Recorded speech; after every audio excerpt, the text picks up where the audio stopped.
여러분, 내려놓으라고 내려지나요? 생각을 멈추라고 멈춰지던가요? 많은 자기계발서, 심리학 책, 명상 앱이 같은 말을 해요. 놓아버려라, 집착을 버려라, 분노를 내려놔라. 그런데 정말로 내려놓으려고 애써본 사람이라면 알 거예요. 내려놓으려 하면 할수록 더 꽉 잡게 된다는 걸. 우리는 항상 들어요. 그 억울한 마음, 이제 그만 놓아버려. 과거에 매달리지 마. 용서하고 앞으로 나아가. 좋은 말이에요. 정말 좋은 말. 그런데 왜 안 될까요? 생각해보세요. 당신이 정말 억울한 일을 당했다고 해봐요. 누군가 당신을 배신했거나 불공정하게 대했거나 상처를 줬을 때 그 감정을 내려놓으라고 하면 뭐가 일어날까요? 머리로는 맞아, 놓아버려야지 하면서도 마음 한구석에서는 이런 목소리가 들려요. 아니야, 이건 정말 억울한 일이었어. 이걸 그냥 넘어가면 나만 바보 되는 거 아니야? 나만 호구 되는 거 아니냐고. 상대방은 아무 일 없다는 듯이 살아가는데 나만 손해보는 거잖아.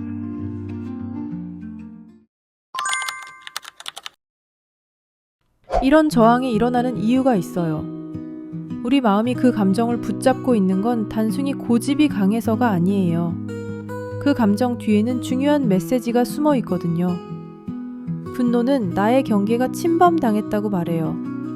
억울함은 내가 제대로 인정받지 못했다고 호소해요. 상처는 나는 더 나은 대우를 받을 가치가 있다고 외쳐요. 이런 메시지들을 제대로 듣지도 않고 그냥 내려놔 라고 하면 마음은 더 큰 소리로 외칠 수밖에 없어요. 내 말을 들어달라고. 마치 울고 있는 아이에게 그만 울어 라고만 하는 것과 같아요. 아이는 왜 우는지 말할 기회도 못 받은 채로요. 많은 사람들이 말해요. 시간이 지나면 나아져. 맞아요. 시간이 지나면 그 감정의 강도가 줄어들어요. 급성 통증이 무뎌지듯이. 하지만 여기에 함정이 있어요. 감정이 사라진 게 아니라 그냥 깊숙이 묻힌 거거든요.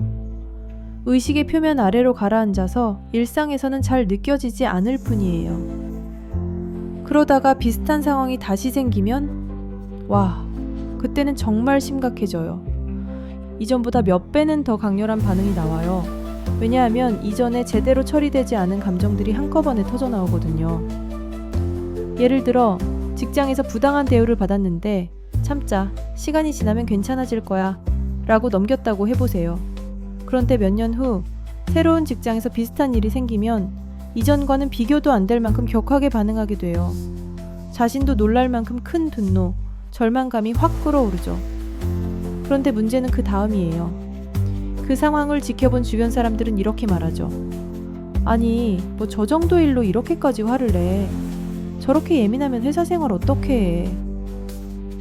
상대는 내가 왜 그렇게 반응했는지 몰라요. 겉으로 드러난 사건만 보고 그 안에 쌓여있던 감정의 역사까지는 보지 못하니까요. 그래서 더 억울해져요. 과거에도 참았고 지금도 이해받지 못해요.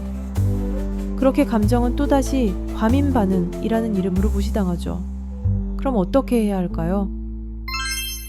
진짜 변화는 내려놓음에서 시작되는 게 아니에요. 이해함에서 시작돼요. 내 감정을 정말로 이해할 때 비로소 노연함이 일어나요. 억지로 놓으려고 하지 않아도 자연스럽게 풀려나가게 돼요. 구체적으로 어떻게 하냐고요? 감정을 환영하기. 아, 지금 내가 정말 화가 났구나. 이 억울함이 이렇게 큰 이유가 있겠구나. 감정을 적으로 보지 마세요. 중요한 정보를 가져다주는 메신저로 봐주세요. 깊이 들어가기. 내가 왜 이렇게 화가 날까? 이 상황에서 내가 정말로 원했던 건 뭘까? 내 어떤 가치나 욕구가 무시당했을까? 여기서 중요한 건 답을 급하게 찾으려 하지 말라는 거예요. 그냥 질문과 함께 있어 보세요. 마음이 답할 수 있는 시간을 주세요. 진짜 필요를 발견하기. 대부분의 경우 우리가 정말 원하는 건 상대방이 망하는 것도 복수하는 것도 아니에요. 우리가 진짜 원하는 건 인정받고 싶었던 것, 존중받고 싶었던 것, 안전하다고 느끼고 싶었던 것, 존중받고 있다고 확인하고 싶었던 것. 이런 근본적인 욕구를 발견하면 신기한 일이 일어나요. 그 감정이 자연스럽게 변화하기 시작해요. 진짜 이해가 일어나면 억지로 내려놓자고 노력하지 않아도 노연함이 저절로 일어나요. 마치 꽉 쥐고 있던 주먹을 펴는 것처럼요. 힘을 빼려고 애쓰는 게 아니라 더 이상 쥘 이유가 없어져서 자연스럽게 펴지는 거예요. 이때 느끼는 해방감은 정말 특별해요. 무거운 짐을 내려놓은 것 같은 가벼움, 어깨가 내려가고 호흡이 깊어지고 마음에 공간이 생기는 느낌. 그리고 신기하게도 그 상황을 다른 관점에서 볼 수 있게 돼요. 이전에는 보이지 않았던 것들이 보이기 시작하죠. 상대방의 입장이나 내가 배울 수 있었던 점들, 성장의 기회들. 신기하죠? 나를 먼저 이해했을 뿐인데 타인의 마음까지 조금씩 보이기 시작한다는 것이. 대부분의 우리는 나는 잘못이 없는데 왜 이런 일이 생겼을까? 라고 자문하잖아요. 그래서 늘 그 사람이 왜 그랬는가만 반복해서 생각해요. 하지만 진짜 변화는 그 사람이 왜 그랬는가 보다 먼저 그 상황 속에 내 감정은 어땠는가를 바라볼 때 시작돼요. 이게 바로 진짜 변화가 시작되는 지점이에요. 감정을 억압하거나 무시하는 게 아니라 진짜로 이해할 때, 그 감정이 가져다주는 메시지를 들을 때, 그 뒤에 숨은 진짜 필요를 발견할 때, 이런 과정을 거치면 같은 상황이 다시 와도 예전처럼 휘둘리지 않아요. 더 빨리 회복할 수 있어요. 비슷한 상황을 미리 알아차리고 다르게 대응할 수 있어요. 다른 사람의 마음도 더 잘 이해하게 돼요. 왜냐하면 이제 감정의 언어를 알게 됐거든요. 감정 뒤에 숨은 진짜 의미를 읽을 수 있게 된 거예요. 그럼 일상에서는 어떻게 적용할 수 있을까요? 화가 날 땐 내려놓자 대신 왜 이렇게 화가 날까?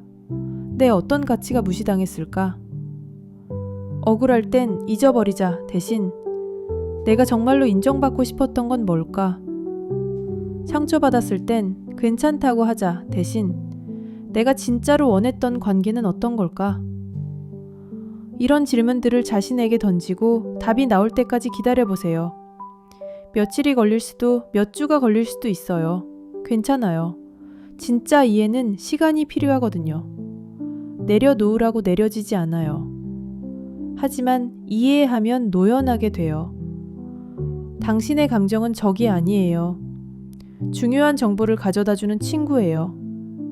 그 친구의 말을 들어보세요. 진짜로 들어보세요.